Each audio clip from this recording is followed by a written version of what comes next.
একটা কথা আমি আপনাদের কাছ থেকে একটু সময়, একটা বিষয় এখন আমাদের সব থেকে বড় করণীয় যে বিষয়টা একটু সময় চেয়ে নিচ্ছি, আমি একটু বলি।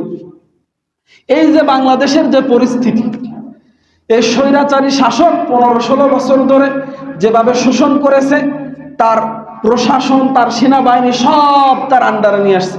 কেউ আমরা ধারণা করিনি যে লেডি ফিরাউন মরার আগে বাংলাদেশ থেকে ওকে আমরা উৎখাত করতে পারবো, ঠিক কি ঠিক না? এমনকি প্রত্যেকটা ওলামায়ে কেরাম এই কথা বলতে একেবারে হালই ছেড়ে দিছিল, বিরোধী দল বলেন সবাই হাল ছেড়ে দিছিল, ও মরার আগে আর আমাদের সম্ভব হবে না, এরকম একটা বিশ্বাস আমাদের ভিতরে চলে আসছিল কিনা? কিন্তু আল্লাহ তাআলা তো ধরে না, ধরলে আর ছাড়ে না। প্রত্যেকটা জিনিসের একটা সময় আছে, আল্লাহ তাআলা ছাড় দেয়। বাকি আল্লাহ তাআলা যে পরিবেশটা করে দিয়েছেন, এখন বাংলাদেশে ইসলামী রাজ কায়েম করবার একটা উর্বর ভূমি।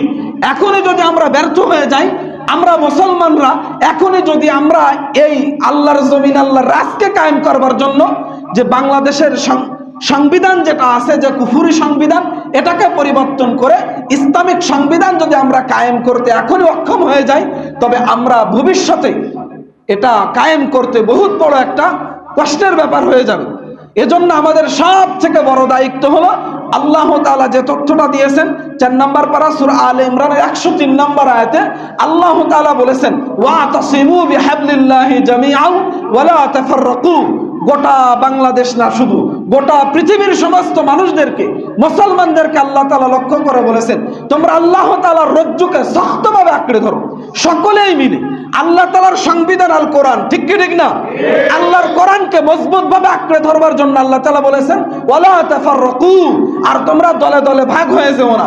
অর্থাৎ আল্লাহ তাআলা আমাদের বাংলাদেশের আমাদের লোকদেরকে আল্লাহ তাআলা বলেছেন, তুমি আওয়ামী লীগ করো, এটা তোমার বড় পরিচয় না, তুমি বিএনপি করো, এটা তোমার বড় পরিচয় না, তুমি জামাত ইসলাম করো, এটা তোমার বড় পরিচয় না, তুমি হেফাজত ইসলামের কর্মী, তুমি তাবলীগ জামাতের একজন কর্মী, এটা বড় পরিচয় না। তোমার বড় পরিচয় তুই মুসলমান, তোমার বড় পরিচয় তুমি আল্লাহর বান্দা। মুসলমান হয়ে এক প্ল্যাটফর্মে এসে যাও, ইসলামকে রক্ষা করবার জন্য, আল্লাহর দ্বীনের ঝান্ডাকে সমুন্নত করবার জন্য তোমার একটাই পরিচয়, সেটাই হলো মুসলমান, ঠিক কি ঠিক না? তবে এখান থেকে একটাই পয়গাম দিতে চাই, আমাদের ছোটখাটো ভুল ত্রুটি থাকতে পারে, একটা পিতার 5 জন সন্তান থাকলে 5টা মত হতে পারে, কিন্তু পিতা একজন, ঠিক কি ঠিক না? যে বলবে 5 সন্তান আমার পিতা ডাবল, সে জারজ, ঠিক কি ঠিক না?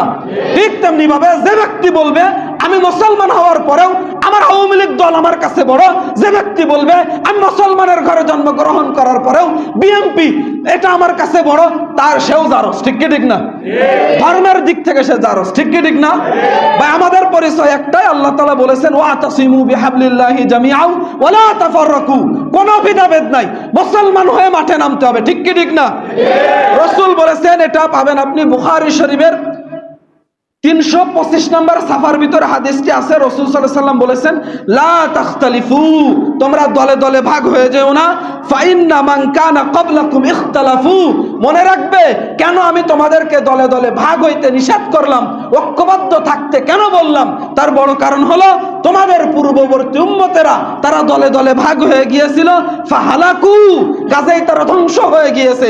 আমরাও আজকে বাংলাদেশের গোটা পৃথিবীর মুসলমানদের ধ্বংসের বড় কারণ একমাত্র আমাদের ভিতরে কোনো ঐক্য নাই, ঠিক কি ঠিক না? ফিলিস্তিনের মুসলমানদের উপরে কিভাবে অত্যাচার হচ্ছে, যদি তার আশেপাশের মুসলমান যে দেশগুলো আছে একটু আওয়াজ করে, এই খোদার কসম করে বলি, আল্লাহর কসম করে বলি, ইসরায়েলের ক্ষমতা নাই ফিলিস্তিনের মুসলমানদের উপরে একটা বোমার টুকরা তবুলের কথা একটা চুলকে বাঁকা করার। কথা বলেন, ঠিক কি ঠিক না? মুসলমানদের, আমি একটা কথা মনে, আমার এই যে ইডা কাকা আছে না, এটা এই কথাটা বুঝতাম না, আমার এই মসজিদের মুসাল্লি এই যে নুর ইসলাম কাকা, আমি যখন শুরুতে মাদ্রাসায় গেছি তখন ওই কাকা একটা কথা বলতো, আমি বুঝতাম না তখন। কইতো মক্কা মদিনা, মক্কায় আল্লাহ তাআলার বাইতুল্লাহ, আর মদিনার মধ্যে রাসূল সাল্লাল্লাহু আলাইহি ওয়াসাল্লামের রওজা মোবারক। এই মক্কা মদিনা বাদ দিয়ে আর সৌদি আরব উড়িয়ে দেওয়া দরকার বোমা মেরে। কেন?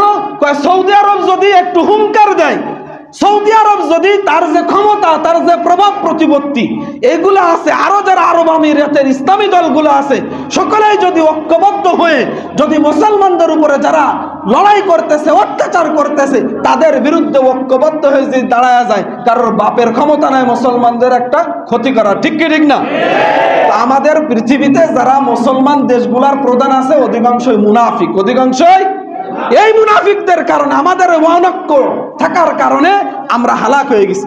রাসূল বলেছেন যে তোমরা লা তাখতালিফু, তোমরা ইখতিলাফ করো না, তোমরা ঐক্যবদ্ধ থাকো। ফাইন্না মান কানা ক্বাবলাকুম ইখতালাফু, তোমাদের পূর্ববর্তী কওমেরা, উম্মতেরা দলে দলে ভাগ হয়ে গিয়েছিল, এ কারণে ফাহালাকু, তারা হালাক হয়ে গিয়েছিল। এজন্য ভাই এই পয়গাম থেকে, এখানে মিডিয়া আছে, ভিডিও আছে, এটা দেশ বিদেশে ইনশাআল্লাহ ছড়িয়ে যাবে। যার কাছেই, যে মুসলমানের কাছে এই পয়গামটা পৌঁছবে, আপনারা যারা আছেন, আজ থেকে আমার সবথেকে বড় পরিচয় আমি মুসলমান, আমার সবথেকে বড় পরিচয় আমি একজন মুমিন, ঠিক কি ঠিক না? এই মুসলমানিত্ব রক্ষা করবার জন্য, আমার ঈমানকে রক্ষা করবার জন্য যা করা দরকার, আমাদের আকাবির উলামায়ে কেরাম যদি রাজপথে নাম ডাক দেয়, আমরা রাজপথে যাইতে রাজি আছি তো ইনশাআল্লাহ?